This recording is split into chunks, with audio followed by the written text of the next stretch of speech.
If you want to learn about the Governor's School for Science and Mathematics, stay tuned. Carolina People's bringing it to you.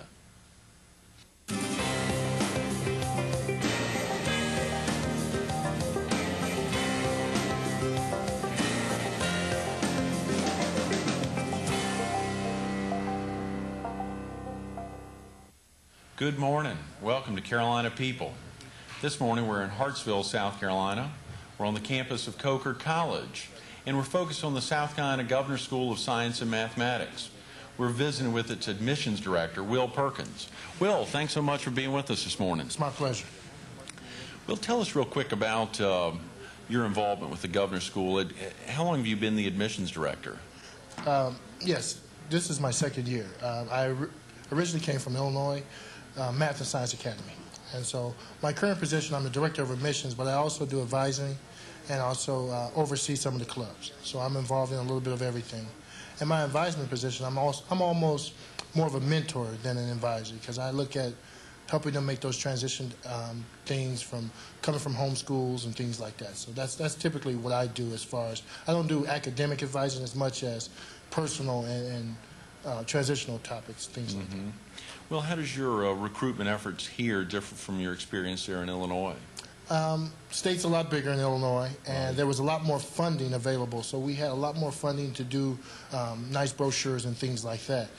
Here, I got to get out and do some more grassroots recruiting that has not been established before. So that means we have to build those relationships with the junior high schools and other entities outside of the typical recruiting class, which are 9th and 10th grade, junior scholars and programs like that.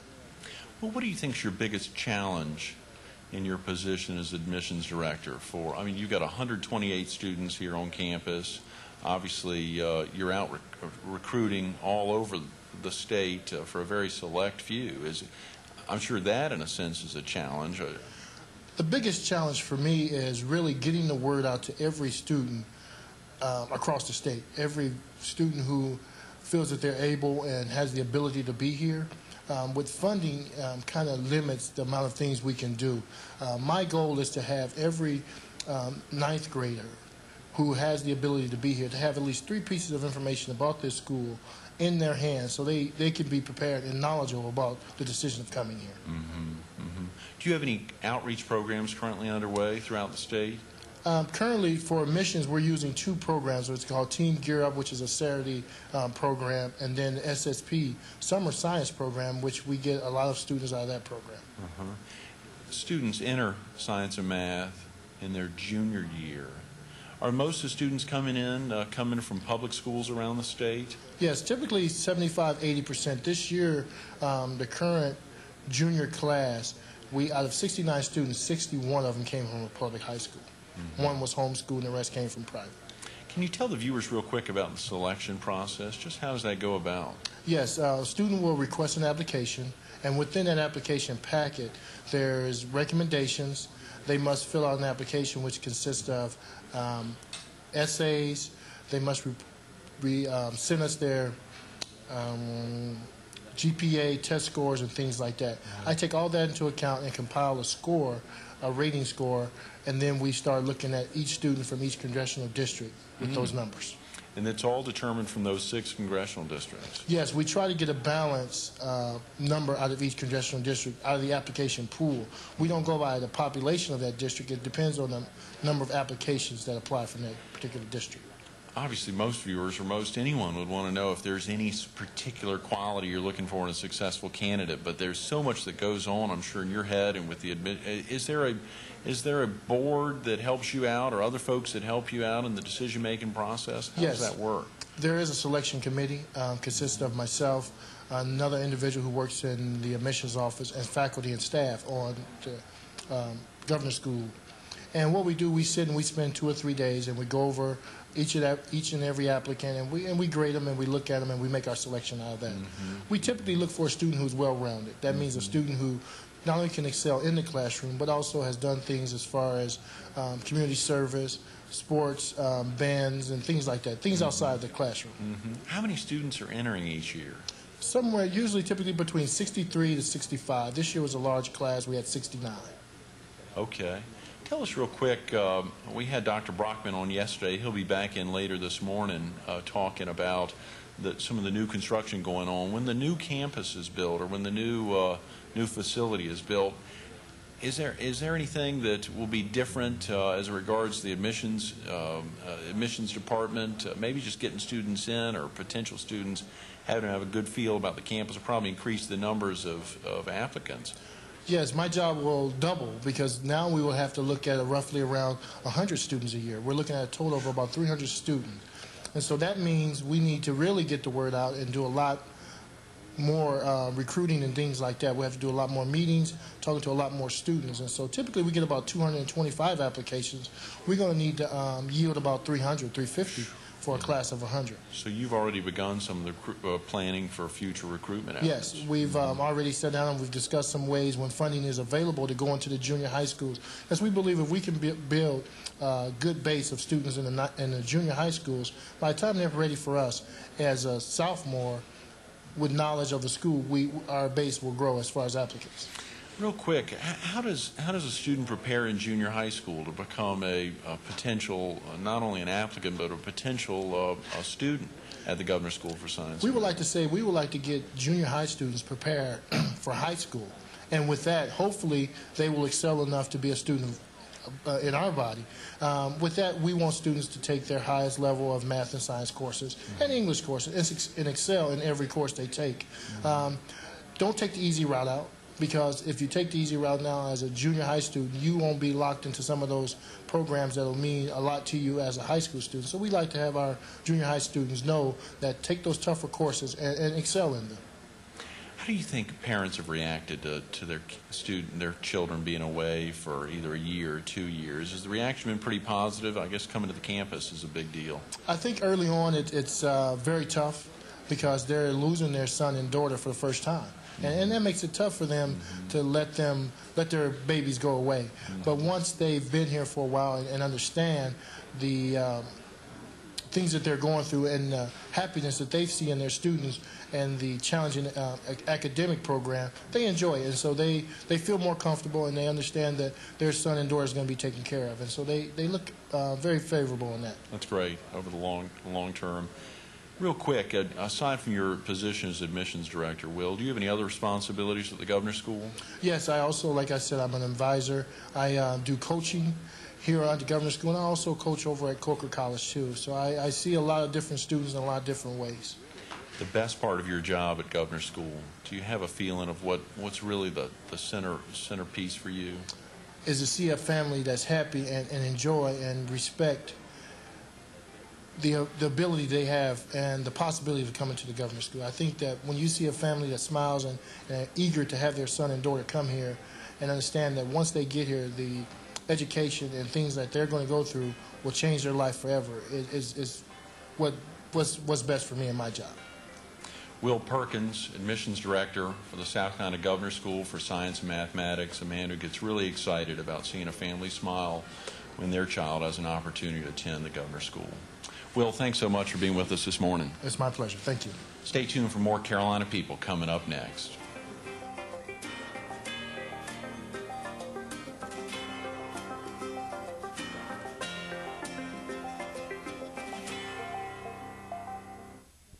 Good morning. Welcome back to Carolina People. This morning we're on the campus of Coker College. We're in the city of Hartsville, and we're focused on the South Carolina Governor's School for Science and Mathematics. We're visiting with Dr. Carlanna Hendrick, the chair of the Humanities Division here at the Governor's School. Dr. Hendrick, thanks so much for being with us this morning. My pleasure. It's a great treat to have just had Will Perkins on, your admissions director. I know Dr. Brockman's coming back in a little bit to talk a little more about some of the things we weren't able to talk about yesterday about the Governor's School and much of what's going on in the building of a new facility, a new campus very close by. Well, we're excited to have that opportunity to share what we think is the most exciting school around. You've got to be. You've got to be. And it shows. Real quick, Dr. Hendrick, about yourself. Are you a PD area native? No, although I've lived here so long, surely they can almost claim me. I'm a native of Virginia. And I came here to South Carolina in graduate school with my husband and good grief, 1962 at the University of South Carolina. You attended graduate school at USC? I did. We both received our PhDs from the university. What? And your PhD was in education? No, or was it's in history. Okay, in history. Had you taught prior to coming to the governor's school? Oh, I've taught all my life, but interestingly, I had taught only in college. I had taught actually before the PhD at Maryville College in Tennessee, and afterwards at Columbia College in Columbia, South Carolina, and for a number of years at Francis Marion University. And I was sort of lured over here when they opened this school.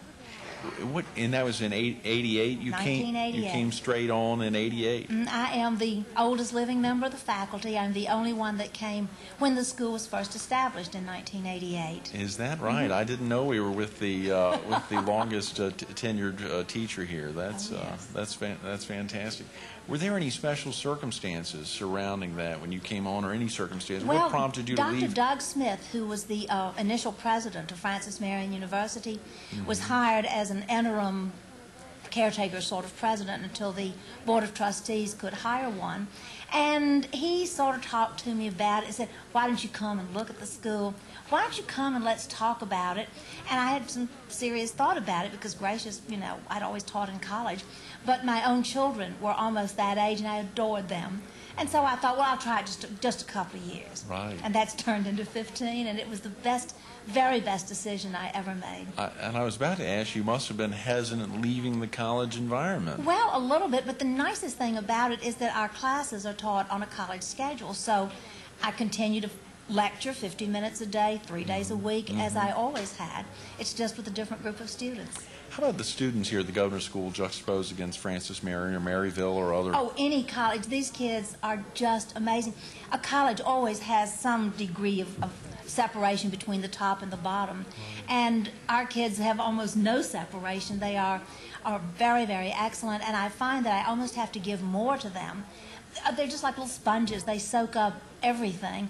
And they're very competitive among themselves so that they want to learn, and they have not gotten, I think what I see in college sometimes a kind of a blasé attitude where they don't want to admit they actually like learning, Right. and these kids do. It really shows. Well, they are marvelous to teach. They really are amazing.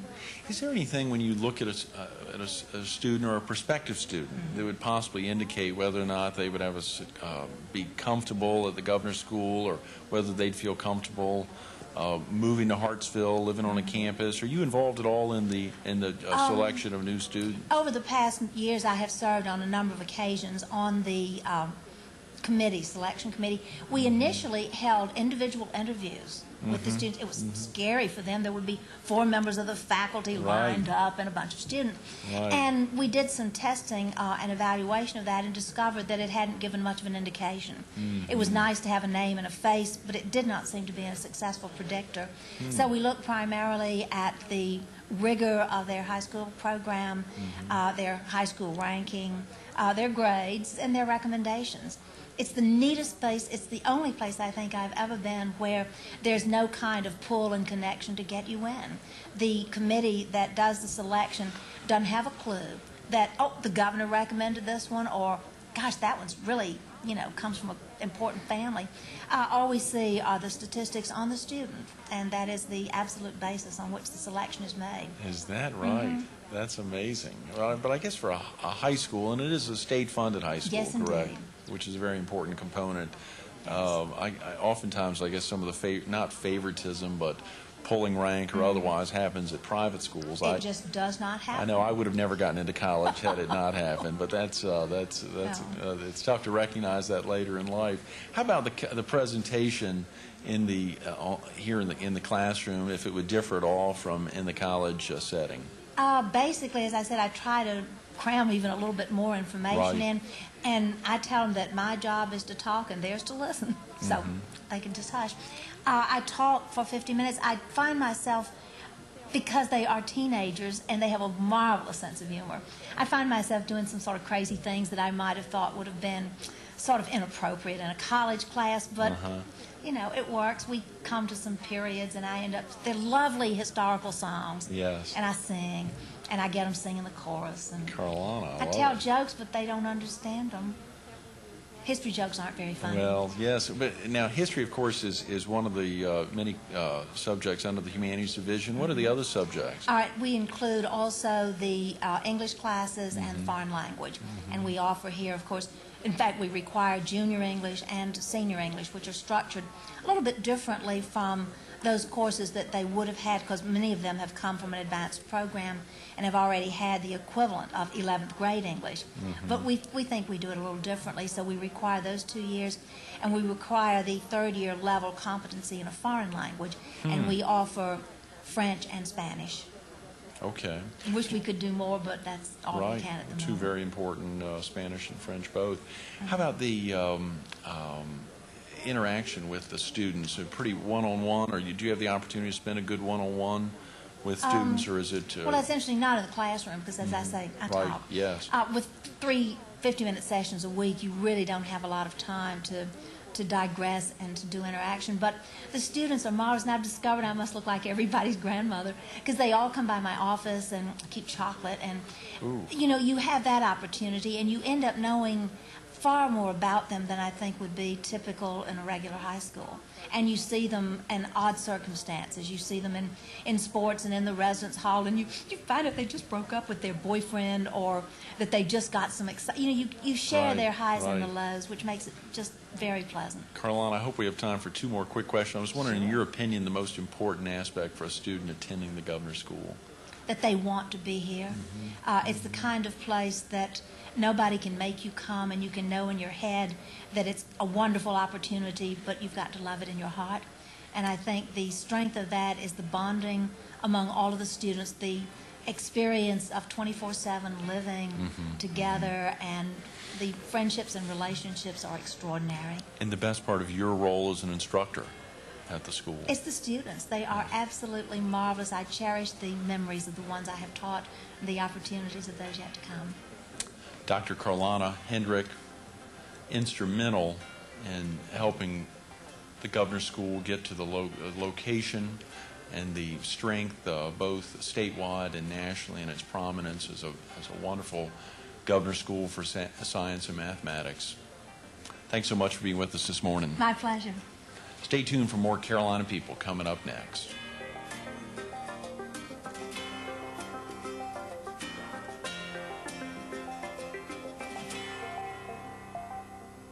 Good morning. Welcome back to Carolina People.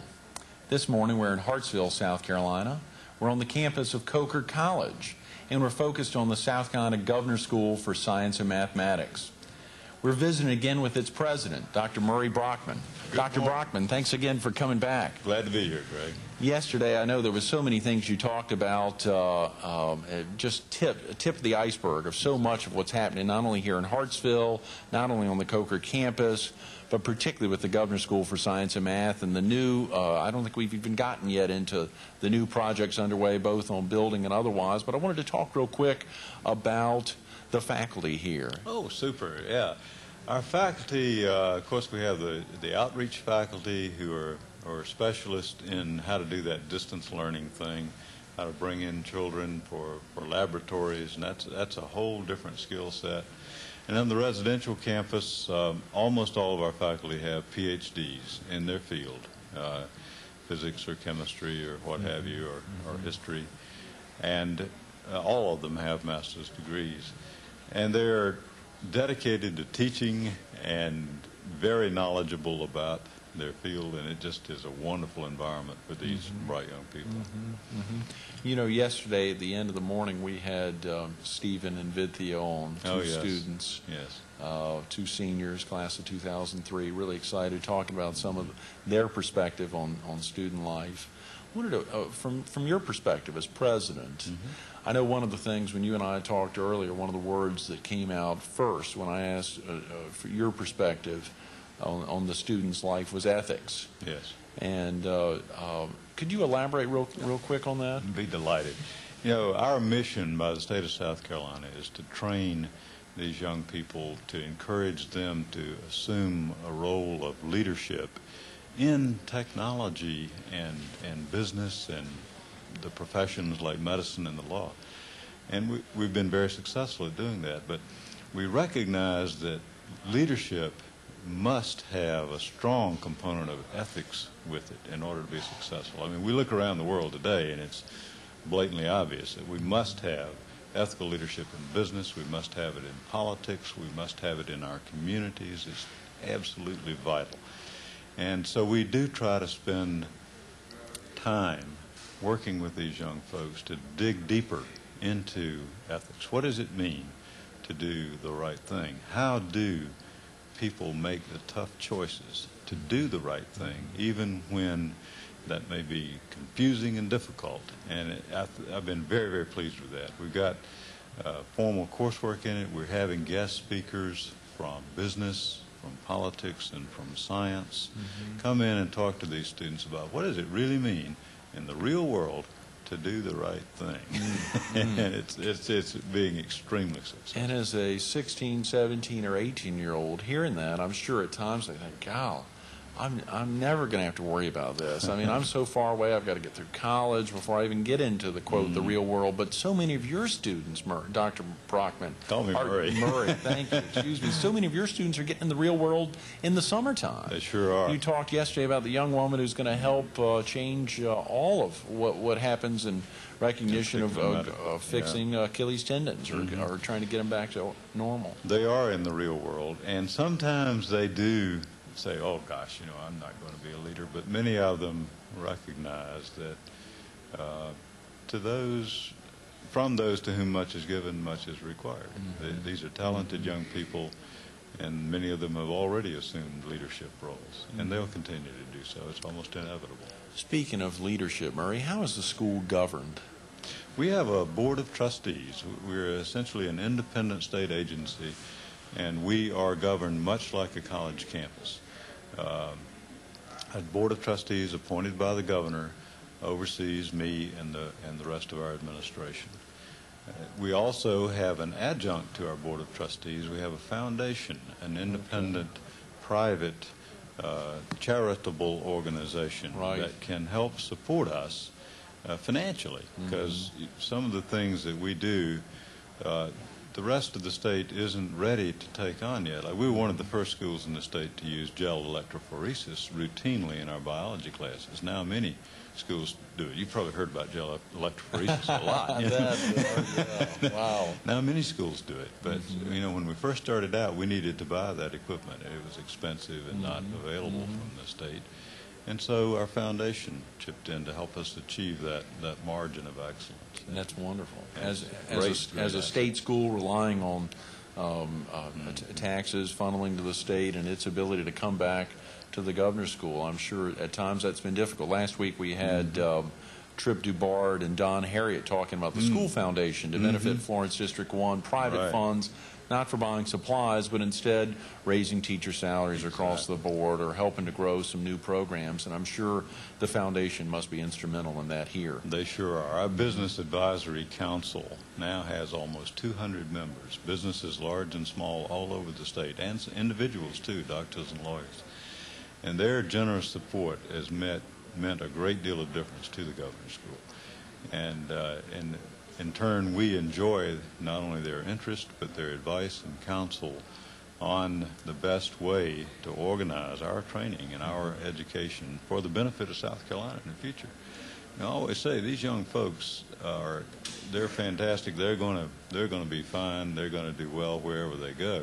It's the state of South Carolina that needs their talents, and we need to challenge them to the utmost all the way through their educational experience in order to make that happen.